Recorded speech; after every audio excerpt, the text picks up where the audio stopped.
Hi there, BookTube. It's October and I am deeply immersed in Victober at the moment, but I did have a lovely reading month in September, and thought I should still make sure I got in a wrap up, the delights and discoveries and any disappointments of September for me. Now, but I'll try and make it, a reasonably brisk romp through what I read. And I have to say, my enjoyable reading month was very much stimulated by 4 different readathons that I took part in, or reading events. Framed, the art-based readathon, Straya September, reading Australian literature, Shorty September, big favourite of mine, love Shorty September, and one that I just kind of dipped into, which was Spinster September, and I'll put who the hosts were for all of those in the description, but I won't talk about it because I don't want to make this too long. But of the 14 books that I finished in September, 12 of them were linked to one or the other, or more than one of those 4 events. So thank you hosts, for that extra colour that you brought to my September reading. Now, of those books, 5 are featured in another video that I made during September, and one of them is going to be the subject of a video still to come. So I will say less about those 6. The one that is kind of, I haven't yet made a video about is There Are Rivers in the Sky by Elif Shafak, so her new novel out this year. And that's because Tilly and I picked that as our September new fiction. We're trying to read a bit of contemporary fiction each month and make a video about it together. So we will do that, and that will come out sometime this month. There's some complications for recording for Tilly at the moment, so that's why we haven't got to it yet. I think it's going to be an interesting conversation because I have really mixed feelings about this book by Shafak. No, I'm not going to say too much. That's just a teaser, I suppose. But I think Tilly probably had mixed feelings too, and we'll see what we find to say about it. I started September with 3 brilliant short books for Shorty September that were also like a hangover from Women in Translation Month in August, and I made a video with sort of short reviews of all 3, but I'll just sort of revisit them briefly here. So one was The Twilight Zone by Nona Fernández, translated by Natasha Wimmer. It's a book that takes a kind of a slightly experimental approach to writing about the experience of growing up in Chile under the dictatorship of Pinochet, and the weird kind of double life that was going on then of sort of normal life on one level, and then round the corner there could be a house where people were being tortured and people disappeared off the street. So that was one which I found fascinating, enlightening, in fact, dark, and not 100% successful, but a book I was really glad to read. Secondly, there was Rue by Kim Thuy, translated by Sheila Fischman.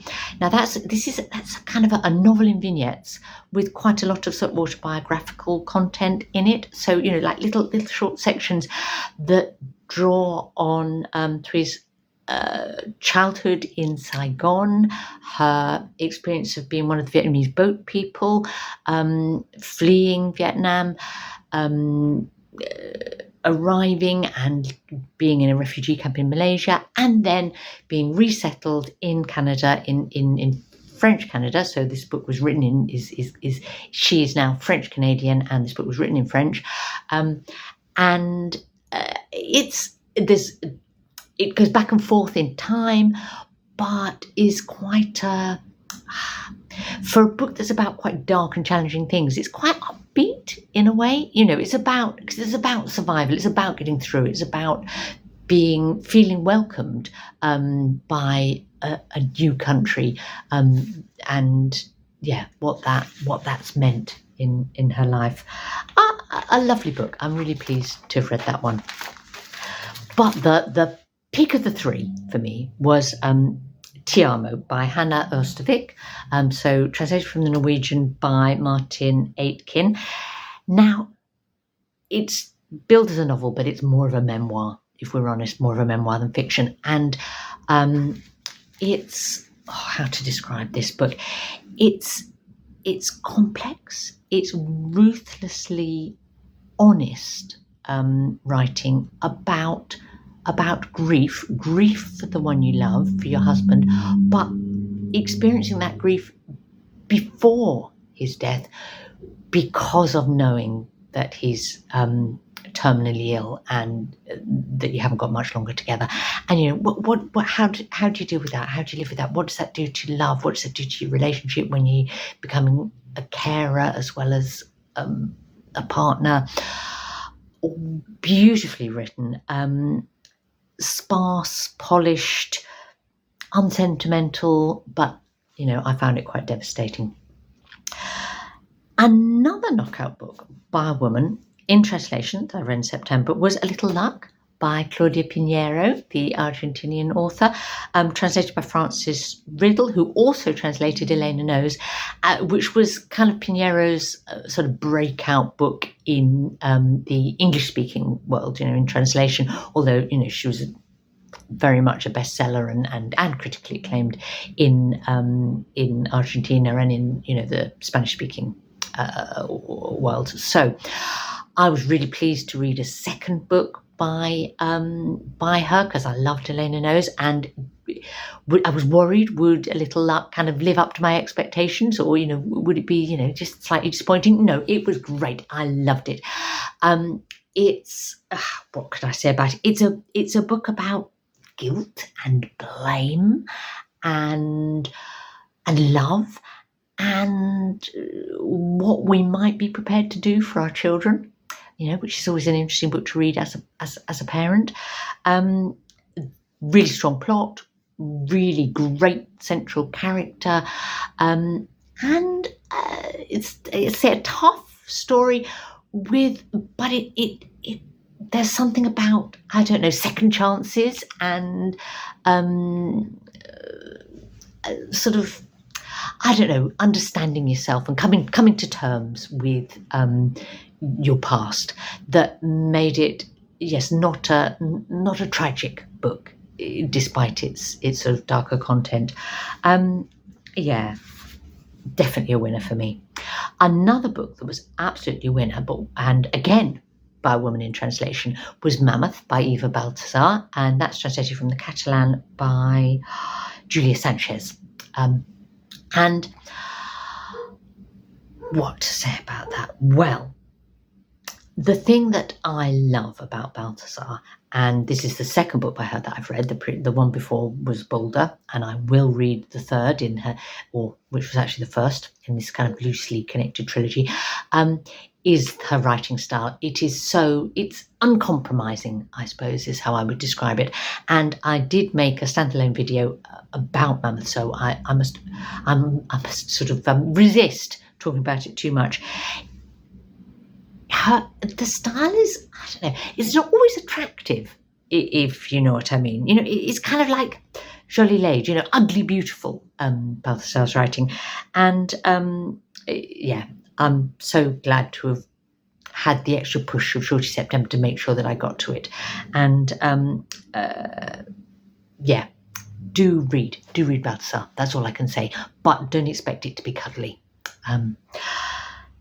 Did I read anything in English? Originally written in English this month? Yes, I did. And two fairly recent things in English by Australian, or perhaps better described as Anglo-Australian authors. And that was sort of prompted by Scott's challenge to read Australian authors in what he calls Straya September. I can't do the Australian accent, but Straya is like Australian for Australian, or Australia. So I read Sorrow and Bliss by Meg Mason, which came out in 2021, and I have to say it was kind of one of the month's disappointments to me. But when I say that, I mean it was a relative disappointment because Scott had spoken so highly of it that my expectations were right up there, and the book came in sort of here, so not down there. It was still, a good like 4-star book, but why did I not absolutely love it? It is a lovely, non-judgmental book about mental ill health, and that is wonderful. So I can see the purpose of that, the value of that, why Scott sort of praised it. But what didn't work so well for me was the style, and that's a kind of like a personal thing because it has that mix of sort of humour and dramatic events and sort of relationship stuff. It almost like sort of contemporary romance, that sort of style, that those books are written in, and that's not a style that particularly appeals to me. I almost would rather have read a more miserable book. You will know if what I've described is a book that you will love, because I can absolutely see that why Scott loved it and why lots of people would. It would be a 5-star book for the right reader, I suppose is what I'm saying, but was a 4-star book for me. Now, what kind of my other Australian book, or Anglo-Australian, was kind of one step up, but just a little up from Sorrow and Bliss, and that was Echoes by Evie Wyld. Now, I read Bassrock by Evie Wyld and really liked that, so I was keen to read this, and it's not a perfect book, but it's a really good one. What she is able to do is write in a juggling multiple perspectives and multiple timelines, and that's something that I really enjoy in a book. And this one is about kind of intergenerational trauma, which you think, is that a subject that's been done to death? No, she does something fresh and interesting with it, and it's about a white Australian settler family and sort of 3 generations of that. But she also throws in another layer by sort of referencing and respectfully, I suppose, writing about the stolen generation for Aboriginal Australians and Torres Island people, where they were taken and placed in residential homes and residential schools, and she sort of builds that into the plot in a way that I felt comfortable with. And I did a video about Echo, so I should stop saying more about that. And if you want to know more, go and have a look at it. But I did a video because it's a 2024 book, and when I read something that's hot off the press, I'll always, if possible, do a video so you can think, oh, is this a new book that I'd like to read at some point. Now, I also read a sort of a recent-ish British novel, Shorty September-ish, because it's short, and several of these, in fact, are Shorty September books. But I can't keep repeating myself about that. It's Fell by Sarah Moss. It's the 3rd book I've read by her, I think, and I have to examine why I keep going back to reading books by her, because the endings always seem to frustrate me a little. Let me explain more. So she writes with an amazing sense of place. Her books are always, or all the ones I've read, are set in the north of England. They tend to be at least partially set in the high and wild places of the north of England, moors and hills. You can tell this one's called The Fell. They tend to be books where bad things happen to people. They have an almost thrillerish aspect to the plot, but they're character-based stories, not thrillers. But as I say, weirdly, the endings never seem to be as good as the rest of the book leading up to them. Why is that? I don't know. Anyway, do you find that if you've read her? I don't know. But definitely an enjoyable book. Now, the other 3 novels that I read in English were all backlist books, so books from various points in the 20th century. And all 3 were actually from North America, as it happens. And 2 were books that I have been meaning to read for ages. And, again, Shorty September, gave me that extra push to read those books. And one of them was also a choice for Spinster September. In fact, to an extent, both. Well, I'll explain. So, Quicksand by Nella Larsen. It came out in 1928. I read Passing a few years ago, which was her other novel. She only wrote 2, although she's, a doyenne of the Harlem Renaissance, but she only actually published 2 books, both short. Passing came out in 1929, and it's such a memorable read for me, that book. When you read a book and it lodges in your brain and sticks. And partly because it's about a very particular Black American experience, that of passing for white, or choosing to do that if you can or not, and what that means then, the risk that involves, and the advantages. Now, so I really wanted to read the book that she'd written before that, Quicksand. And again, it's a really interesting book. It's more autobiographical than Passing. It's again about a particular Black American experience. In this case, about having a white European mother and a Black father, and how the impact that has on the main character of feeling like she doesn't belong anywhere. And all the book is about her kind of trying to belong in different places. So she leaves. She's brought up by her mother's brother. White, Danish origin, American, but then she goes to work in a Black boarding school, like elite boarding school in the South. Doesn't feel like she fits in there, so she's kind of like feels rejected by her uncle. She feels doesn't fit in the school.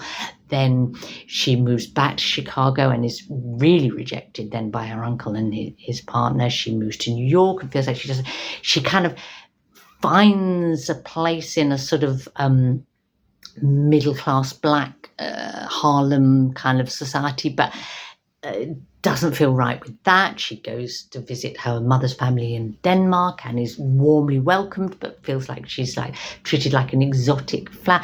And and then she eventually thinks she's found a place and a future, and that goes horribly wrong. But in the interests of spoilers, I won't explain that bit of the book. It's a bit patchy as a book, but absolutely worth reading. It's a book that's enlightening, I suppose, and in places really well written, and in places not quite. It's got kind of first novel faults, I suppose. Which is fair enough because it was her first novel. There you go. But if you're only going to read one book by Nella Larsen, read Passing, I would say. But if you're going to read both, do. Now, the other American book that I read was from about 15 years earlier, and 1911, and is a very different American experience, because that was Edith Frome by Edith Wharton. So, as I say, different side of early 20th century American life, because this is about white European origin people living in New England. It's rural. It's about sort of economic struggle. It's about sort of bad bad choices, missed chances in life, missed chances in love, kind of disappointment. What a sad, dark little book it is, in fact. And it's written in beautiful prose because Wharton writes beautiful prose. But I have to say, I didn't love it in the way that I loved The Age of Innocence or The House of Mirth, which is the other two books by Wharton I've read. It didn't win my heart. Partly, I think, because it's really quite a negative, even cruel portrayal of the two sort of women that are central to the story. So not Ethan Frome, but two women linked to him. One of which was, it definitely sort of was my spinster September kind of character. And it's harsh. It's harsh, and I don't mind a harsh book, but it felt particularly harsh about the women, I suppose. The third book, backlist book that I read, though, was the most resounding success. Okay, and that was the Canadian modern classic Stone Angel by Margaret Laurence. It came out in 1964, so, we're talking later in the 20th century. And this is a book that I might never have read.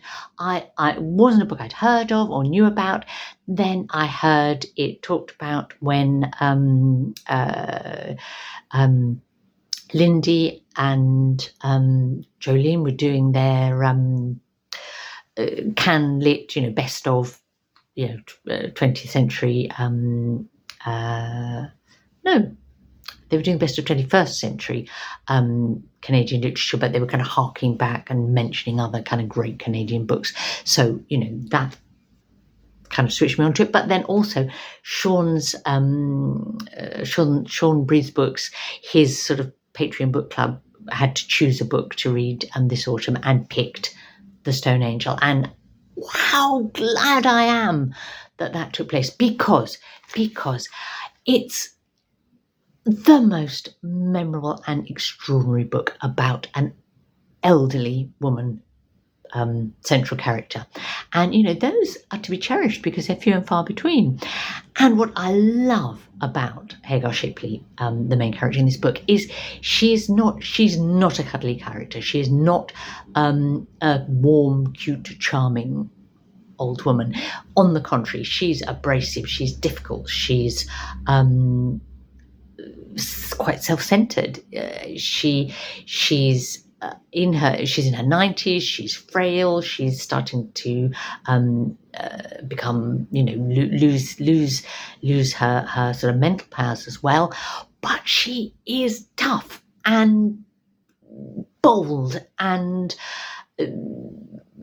unique, in fact. And her son and his wife are looking to move her into a care home, perhaps for quite fair reasons, but she's determined not to go and basically decides to attempt to go on the lam.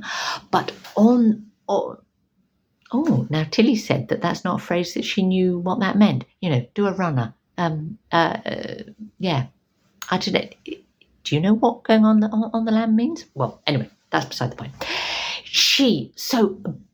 So we have present day Hagar, who's this sort of, unreliable narrator because she's sort of starting to lose her faculties.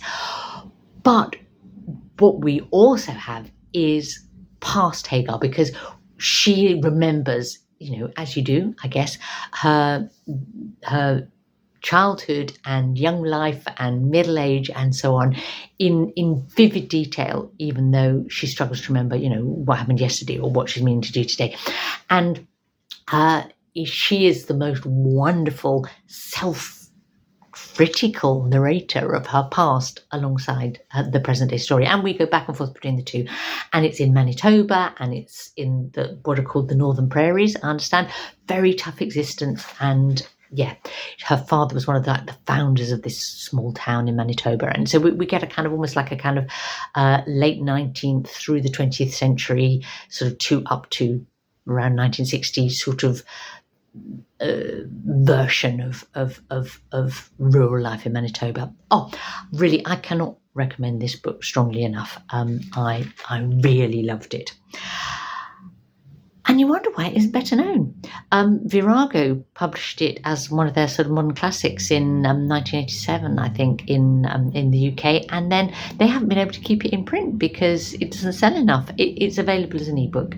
It may also be available on paper, but I would strongly recommend it. Then I read or finished 2 books this month, which were not novels. Okay, only 2, and one was non-fiction, and one is a kind of, well, it's kind of a novel, but a novel in verse, and they were both for the art readathon Framed. And the non-fiction was Spirit of Place, Artists, Writers and the British Landscape by Susan Owens. And it's about how landscape has influenced British art, the visual arts and literature from Anglo-Saxon times sort of up to the present day, but also how art has influenced how we see the landscape, how we interpret it, what we think is beautiful or worthy of interest in the landscape. Very satisfying book for me, quite sort of fairly academic, but in that sort of overview sort of way rather than, so a lot of detail, not exactly a page turner. It's a book to read if that's something, a topic that particularly interests you. Beautifully illustrated, which is lovely. It's interesting if that's your sort of thing. And I think I would say the same about the last book I'm going to talk about, because this, and the only book that I read this month that was by a man, but that was, not deliberate, kind of coincidental. But, and as I say, this is a book of poetry, kind of like a prose poem, a lot of it, but, and it kind of forms a novel, sort of, but is by David Jones, and it came out in 1937, and it draws on his experiences in the trenches in World War I, and it has sort of taken all that time to kind of brew in his head, I suppose, and it fits for Framed because Jones is actually better known as a painter than he is as a writer, and I've seen a number of his paintings. Interesting, and some of his paintings are quite kind of light, I suppose, but this as a book is quite dark. Well, you'd expect that in a book about the trenches, wouldn't you? It's modernist, it's impressionistic, it's beautiful, really moving, steeped in Welsh and British mythology and literature,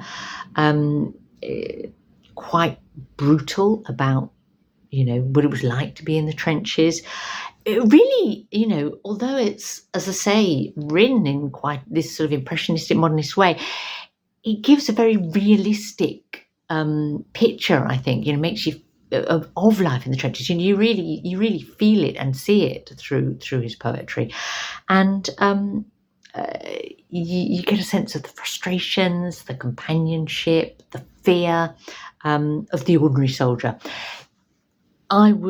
It's probably the best bit of sort of World War I poetry that I have read, and I would recommend it. But not everyone is going to want to read a sort of book-length prose poem, are they? So I'm realistic about that. But nevertheless, it was a 5-star read for me.